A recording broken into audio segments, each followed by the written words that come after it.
আসসালামু আলাইকুম রহমতুল্লাহি ওয়া বারাকাতুহু। আগামীকালকে প্রকাশিত হতে যাচ্ছে এসএসসি 2025 রেজাল্ট। তো এই লক্ষ্যে অনেক স্টুডেন্টই বারবার ফোন দিচ্ছি যে তারা খুবই ডিপ্রেশনে এবং টেনশনের মধ্যে আছে। তো এটা নিয়ে কিছু কথা বলবো আর কি। অনেক স্টুডেন্ট এটা ডিপ্রেশনে কিছু নাই, সেটা হচ্ছে যে আল্লাহ তাআলা আমাদের কপালে তকদিরে যতটুকু যার রেজাল্ট রাখছে আমরা ওর বেশি বা কম কেউই পাবো না। তো এটা নিয়ে চিন্তা করার কিছু নাই, টেনশনটা পরীক্ষার আগে করলে আরও ভালো হতো। তো যেটাই হোক সেটা নিয়ে আমরা শুকরিয়া আদায় করব। আর আরেকটা বিষয় হচ্ছে আমাদের যে সন্তান বা আমাদের ভাই বা বোন যারা যে পরীক্ষা দিয়েছে তাদের উচিত এখন তাদের পাশে দাঁড়ানো। তারা হয়তো বা আপনাদের সামনে যতই লুকোচুরি করুক কিন্তু তাদের মনে একটা ভয়, একটা চিন্তা অবশ্যই আছে।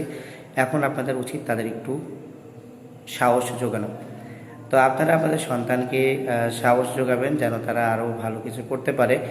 আর আমাদের গ্রাম অঞ্চল বা বিভিন্ন জায়গায় একটা জিনিস শোনা যায় যে রেজাল্ট খারাপ হলে তাদের বকাঝকা বা বিভিন্ন কারণবশত অনেক দুর্ঘটনা ঘটতে পারে।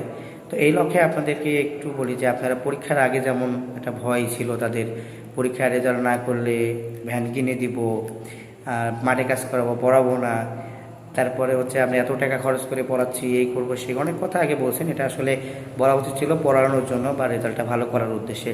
তো এখনও যদি ওইটাই যদি ধরে রাখেন তাহলে কিন্তু সমস্যা। কারণ এখন আপনার যেহেতু যে রেজাল্টটা সেটা আপনি স্টুডেন্ট এমনিতেই পাবে। তো আপনার উচিত হবে তাকে সে ভালো করুক বা খারাপ করুক, রেজাল্টটা ডাজ নট ম্যাটার।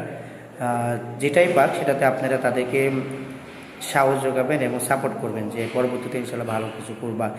কারণ এখনকার জেনারেশনটা একটু দেখা যাচ্ছে রাগারাগি বা বকাঝকা করলে বিভিন্ন উল্টাপাল্টা কাজ করে তাদের মন ভেঙে যায়, সামনে কিছু করার আগ্রহটা হারিয়ে ফেলে।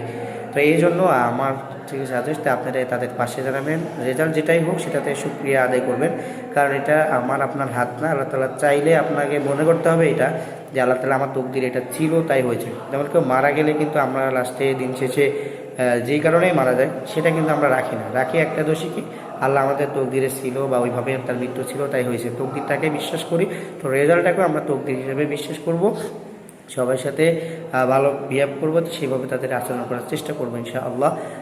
সবার জন্য শুভকামনা থাকবে, আশা করি সবার রেজাল্ট অনেক ভালো হবে।